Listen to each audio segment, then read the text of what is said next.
Olá, eu sou Diogo Cortis. Oi, eu sou Elton Simões Gomes e esse daqui é o Deu Tilt, podcast do UOL para os humanos por trás das máquinas. Diogo, finalmente chegou aquele dia. Todo mundo só pensa nisso, que dizem que a inteligência artificial vai roubar os empregos, mas ela tá roubando mesmo é outra coisa. Ou tá pegando emprestado sem pedir e sem devolver, né? A conversa hoje é justamente sobre como ficam essa questão de uso de conteúdos para treinar a inteligência artificial, principalmente como é que ficam os donos desses conteúdos. Mas também tem mais. A gente vai falar sobre como é que fica esses conteúdos que nós criamos com inteligência artificial. A gente pode ter direito autoral sobre isso, sim ou não? E para nos ajudar nessa discussão, trouxemos um grande especialista que é o Lucas Chirru, que é presidente do Instituto Brasileiro de Direitos Autorais, um super parceiro, a gente já fez muita coisa junto e, sem dúvida, é um dos grandes especialistas no Brasil que está discutindo esse tema com bastante profundidade. Então, seja super bem-vindo, Luca. Obrigado, Diogo. Obrigado, Elton. Muito bom estar aqui com vocês discutindo esse tema que é super interessante, instigante e que não faltam perguntas, né? Eu acho que faltam respostas, mas eu acho que nesse momento a gente ter as perguntas certas, eu acho que é um ótimo caminho já. As respostas a gente conta contigo, mas antes de começar esse papo, deixa eu dar um aviso para as pessoas que só ouvem a gente nas plataformas de áudio. Deu Tilt também está no YouTube, toda terça-feira às 3 horas da tarde, lá no canal UOL. Passa para ver os nossos rostinhos, né, Diogo? Vamos para a conversa? Bora, vamos lá.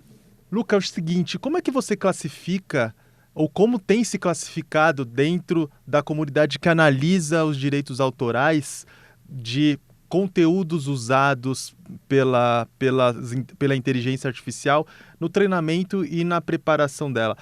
A inteligência artificial tem roubado a gente?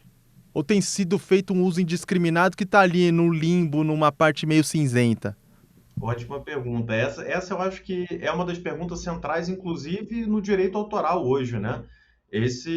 Os temas que estão ali na interseção de direitos autorais e inteligência artificial, hoje são os temas mais quentes. E essa pergunta do uso de obras para treinar os sistemas talvez seja a grande pergunta, né? E a resposta dela é bastante complexa, porque não querendo dar aquela resposta clássica de advogado, mas depende de alguns fatores, né? Então, talvez até para a gente começar a tentar elaborar uma resposta para essa questão que é bem complexa, se a gente está falando, por exemplo, de usar obras protegidas para treinar um sistema para fins de pesquisa, no contexto de uma universidade, no contexto de uma experimentação por um pesquisador individual, a gente tem uma série de países, existe a permissão para você fazer isso, porque a gente entende que isso poderia estar dentre os usos livres que o direito autoral garante. Então, só para resumir de uma maneira bastante objetiva, né? O direito autoral é aquele ramo do direito que ele é responsável por proteger, por regular o uso da expressão criativa do ser humano. Isso, a gente está falando aqui de obras literárias, obras musicais, fotografias, mas, além do direito exclusivo que a gente tem, o direito do autor autorizar ou proibir o uso de uma obra, a gente tem alguns usos que são chamados de limitações, que são usos livres e muitas vezes baseados em direitos fundamentais. Então, a gente usar pequenos trechos de uma obra para citar em um artigo científico, a gente adaptar uma obra que não está disponível no formato Braille para aquele formato e utilizar essa obra de uma maneira não comercial, todos esses são usos que eles são autorizados por lei, porque eles estão de certa forma, pautados em direitos fundamentais. Então, a gente vê um movimento, inclusive internacional, de esse uso dessas obras para treinar sistemas ou para fins de pesquisa intensiva em dados, principalmente a pesquisa científica, quando ela não está, de certa forma, relacionada a uma finalidade lucrativa, isso seria autorizado. Mas o grande debate é um mesmo processo tecnológico, como é o da mineração de textos e dados, ele pode ser utilizado no treinamento de sistemas de IA, no treinamento de sistemas de IA generativa e em pesquisas intensivas em dados que não tem qualquer ligação com sistemas de inteligência artificial. E o grande desafio é, no projeto de lei e nas legislações que a gente vê um avanço nesse sentido, a gente fala de mineração de textos e dados. E a grande complexidade é que esse mesmo termo ele serve para atividades que estão relacionadas à IA, outras que não estão. A IA generativa, que é aquela que traz mais preocupação para os autores, né? Porque o resultado é algo que pode concorrer com as suas obras ou até mesmo substituí-los. E inteligências artificiais que não são generativas. Então, essa é até talvez para a gente começar um pouquinho a trazer mais complexidade para algo que já é complexo, eu queria trazer essa distinção e, de certa forma, essa questão que a gente tem que analisar também não só o uso, mas a finalidade.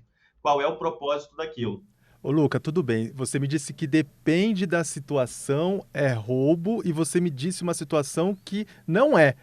Então, em qual situação que é roubo? Entendo. Olha, essa palavra roubo é um pouco complicada porque, Pode tecnicamente, usar a palavra que você quiser.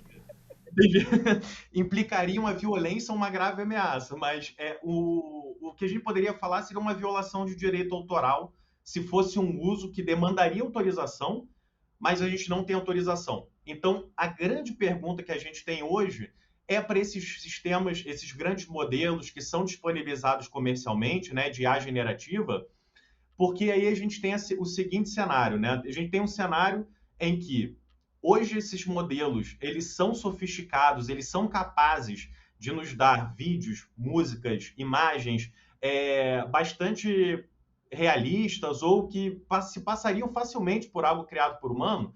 Eles são capazes de nos dar isso porque eles foram treinados com obras feitas por humanos. Eu acreditei que a música era do Oasis. Eu acreditei que a música era do Oasis. Sim, a gente vê esses experimentos, tem uma música do Nirvana, outros experimentos que foram, inclusive, pensados pela própria banda, né, como dos Beatles, usando IA, mas a gente realmente não tem como definir. Se ninguém me avisasse que determinada imagem foi gerada por IA, ou uma música, como tu comentou, né, foi criada por IA, isso passaria batido. Então, a grande questão e a grande pergunta que a gente tem sobre remuneração, inclusive, é nesses casos em que eu treino um sistema com obra de autores humanos, esse sistema ele vai ser oferecido até mesmo comercialmente, então os fornecedores cobram assinaturas ou algum tipo de pagamento, e os produtos que são gerados por esses sistemas arriscam, põem os autores humanos em risco, porque podem substituir as suas criações e substituir os próprios humanos. Que a gente já vê um movimento no sentido de contratar ou utilizar esses sistemas para fazer uma logo aqui, para fazer um design ali, ao invés de contratar um humano, que seria mais caro, né? Então a gente já tem esse risco da substituição. Eu acho que é aí que realmente mora o problema, o uso para finalidades comerciais, aí que realmente mora a atenção maior. Mas a importância da gente trazer essas finalidades distintas e essas nuances é para que na hora de regular a gente também tenha essa diferença, para que a gente não prejudique a pesquisa por conta disso e para que a gente também garanta que os autores e titulares sejam remunerados por um uso que seria um uso que eles poderiam licenciar. Nada impede. A gente tem modelos de negócio que são baseados nisso, em licenciamento de bases de dados para treinar sistemas de IA. Mas aí, realmente, o autor, o titular, tem que receber. Luca, agora eu tenho uma pergunta assim, pensando na legislação brasileira, né? Então, a gente tem, né, a questão de direitos autorais, mas a gente também tem um projeto de lei sobre regulação de IA, né? Então, acho que também vai trazer elementos sobre direitos autorais. A minha pergunta que eu faço assim, e aí eu quero que você tente responder olhando para o presente e olhando um pouquinho para o futuro, fazendo algumas projeções, se for possível. Vamos supor que eu, Diogo Cortiz, resolvi abrir uma startup. Eu abri uma startup e quero treinar o meu modelo de IA generativo, certo?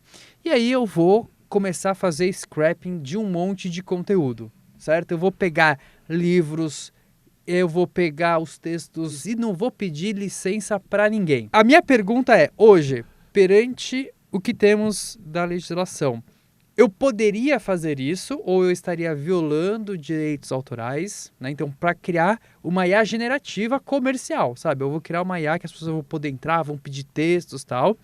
Então, hoje, pela legislação, eu poderia fazer isso? E pensando nessas discussões que estão tendo, isso tende a continuar? Sim ou não? Quais que são os caminhos possíveis? Né? Pensando assim de uma maneira mais... Eu sei que tudo bem, às vezes não tem a resposta sim ou não, né? Mas qual que é as perspectivas que temos hoje, assim?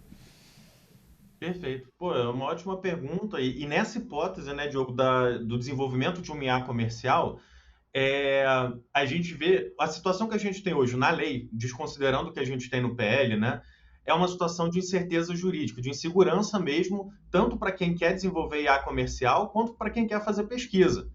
E isso por quê? A nossa lei é de 98. Ela não fala sobre treinamento de sistemas de IA, mas ela fala de reprodução, ela fala de arquivamento, de comunicação ao público, que são usos que eventualmente podem aparecer nesse processo de treinamento. Eventualmente vai ter uma reprodução ali dos textos para aquele corpus que vai ser utilizado no treinamento, ou armazenamento dessa base de dados, o compartilhamento com um parceiro de pesquisa. Então, são todos usos que, exceto no caso das limitações ou de obras de domínio público, poderiam demandar uma autorização. Então, se você fizesse esses atos de reprodução, esses atos de treinamento, depois armazenamento da tua base de dados, isso tudo sem autorização, sim, teria um risco ali de violação de direitos autorais, principalmente para essa finalidade comercial. E, inclusive, aqui a gente fala dessa distinção para fins de pesquisa e para fins comerciais, mas é importante também que a lei, e seja o nosso PL ou a lei no futuro, né, que ela considere também a inovação no país, para que a gente possa também desenvolver, fazer pesquisa em IA, sobre IA, mas que a gente também possa desenvolver a nossa própria indústria de IA, que a lei pelo menos enderece essa questão da inteligência artificial para fins comerciais, para dar segurança jurídica para quem quer fazer, né? E claro, isso tudo balanceando de forma a equilibrar todos esses interesses, os interesses dos autores e titulares de serem remunerados, o interesse da indústria de promover a inovação, o interesse do pesquisador, da sociedade de ter acesso, de aprender e também de conduzir pesquisas, né? E, Diogo, pelo que eu entendi, é bom você repensar a ideia de startup, porque você caiu num limbo que vai ser difícil de equilibrar o seu organograma entre engenheiro e equipe jurídica. Vai ter muito mais advogados do que qualquer outra coisa. Mas aproveitando que você levantou a lebre, conta para nossa audiência como é que as IAs são treinadas pelos dados. Como que elas usam isso, Diogo? E capricha na explicação, porque eu vou usar o que você falar para jogar uma bola ali pro Luca. Não, acho que o grande lance que se discute bastante também, né, Luca, sobre o treinamento, é que quando a gente vai treinar uma IA, ela não é exatamente uma cópia que ela faz do conteúdo, né? Então, o que ela vai aprender, a gente pega um conjunto muito grande de dados e isso vai ser transformado, né, em padrões e a máquina vai aprender os padrões daquelas obras. Então, por exemplo, um chat GPT da vida, ele não tem ali, que é um tema que a gente quer discutir depois, os textos do New York Times dentro dele, sabe? Como se fosse a cópia do... Ele tem padrões. E na hora de reproduzir, ele pode reproduzir mais parecido, menos parecido, isso vai depender de como você pede a coisa, de como ela vai se comportar, porque acaba sendo uma questão estatística. Então, o que a gente tem acaba sendo esse processo mais de aprender os padrões. O problema, né, Luca, também, que acho que traz a complicação, é que muitas vezes você consegue reproduzir padrões que são muito próximos. Apesar da IA quase sempre, né, criar conteúdos que são inéditos, ele acaba sendo muito próximo de alguns padrões que vieram dessa base de treinamento. Entendi. Você ficou satisfeito com a minha resposta? Fiquei satisfeito e me colocou a pulga atrás da minha orelha, cara. Mas eu vou botar a pulga agora atrás da orelha do Luca. Manda pra ele. A pulga é minha, eu coloco na orelha de quem eu quiser. Cara, é o seguinte. Ô, Luca, nessas suas andanças sobre discussão de direitos autorais, e baseado naquela na conversa que o Diogo está trazendo aqui sobre que a IA aprende os padrões, você já identificou no funcionamento de algumas IAs que ela aprendeu alguns padrões de algumas obras brasileiras famosas? Você já detectou isso? Olha, em termos de alguma obra específica, né, da nossa literatura, em termos de imagem também, eu confesso que eu nunca não lembro de ter deparado com algum caso específico que possa ter ocorrido alguma questão de direito autoral. E eu acho que até mesmo porque uma das questões, né, que é uma coisa que eu vejo que o Diogo também sempre levanta a bola nos eventos, não sei se necessariamente isso é 100% positivo, porque também reflete que esses sistemas eles são treinados com referências culturais, referências linguísticas que não são as nossas, muitas das vezes. Então, por um lado, é bom que a gente não teve ali nenhum caso famoso de uma potencial violação, mas, por outro lado, levanta uma outra questão, que é exatamente as bases de dados que treinam esses sistemas. Por isso que quando a gente fala da importância da gente criar um ambiente regulatório interessante para desenvolver a nossa indústria, isso implica também treinar com os nossos autores, com os nossos artistas, e claro, isso de uma maneira que também viabilize que eles recebam por isso, que os seus direitos sejam respeitados, mas que esses sistemas reflitam as nossas peculiaridades linguísticas, como culturais, até mesmo questões de saúde, né? A gente tem pautas de saúde como as doenças negligenciadas, que não são pautas, por exemplo, no norte global, em países que, em muitos dos casos, treinam esses sistemas. Então, tem essa importância da gente desenvolver também essa nossa indústria e a nossa pesquisa com sistemas treinados com os nossos dados. Mas o grande desafio é como é que a gente faz isso combinando e atendendo a todos esses interesses de diversos agentes, né? Então, Luca, assim, pela sua fala, pelo que você comenta, a gente pode começar a entender que, bom, acho que a gente sempre fez pesquisa com muitos dados, né, coletando dados, uma quantidade muito grande de dados. Mesmo os sistemas de IA anteriores eram treinados com inteligência artificial, mas ninguém assim se importava tanto porque era uma IA que ia fazer alguma classificação específica. O lance é que a IA generativa, ela lê obras e ela passa a concorrer com humanos, né? Então, sei lá, ela leu minhas obras de livros que eu escrevi e ela passa a reproduzir aquilo, ainda que de forma modificada, ou pode concorrer comigo escrevendo livros numa velocidade muito mais rápida do que eu. Você já tentou fazer isso? Então, escreva como Diogo Cortis. Eu já fiz o seguinte, eu peguei um monte de texto que eu escrevi e criei um GPT customizado, sabe? Que é o Didi Writer. ele deu esse nome, mas não fui eu que dei, foi o próprio GPT. E aí ele escreve melhor, assim, tipo, um pouco mais parecido com o meu estilo. Mas ainda assim, a gente tem uma questão, né, que, bom, a gente entra num momento em que várias empresas, elas, antes, né, de lançar o ChatGPT, assim, elas já tinham esses modelos treinados, né, essas IA generativas. Então a gente pode entender que elas agiram meio que num limite ali, numa área cinzenta em que ninguém sabia muito bem como se comportar. Primeiro, então minha pergunta foi isso mesmo que aconteceu? E segundo, houve agora um movimento contrário, né? Porque grandes editoras, e acho que um caso muito emblemático, acaba sendo do New York Times processando, né, OpenAI e Microsoft por ter usado os dados. Você vê que isso vai levar a discussão para que essas empresas agora passem a respeitar mais esse debate, assim, e dar mais mecanismo para que quem cria conteúdo, seja artista independente, seja um jornalista, seja um grande portal, como o New York Times, um grande jornal, né, tenha mais controle sobre seus dados? Como que você vê esse movimento? Olha, ele é um movimento, eu acho que tem o grande mérito desse movimento, da gente estar falando sobre isso, da gente ter isso sendo discutido na sala de aula, na internet, no podcast, na mesa do bar, é exatamente isso que tu falou, da gente olhar para aqueles que eventualmente vão ser afetados por isso, ou que já estão sendo afetados por isso. Então, eu acho que cria-se uma pressão para que as novas legislações, as que estão sendo discutidas, busquem atender, busquem olhar realmente qual é o efeito social que isso vai ter, qual é o impacto nos artistas que isso vai ter, como a gente endereça isso. Certamente eu acho que é muito válido. Mas eu acho que a gente também tem que tomar cuidado com uma coisa, porque a gente teve o início dessa discussão, ele começou a ficar mais popularizado, a discussão ficou mais popularizada a partir de 2018.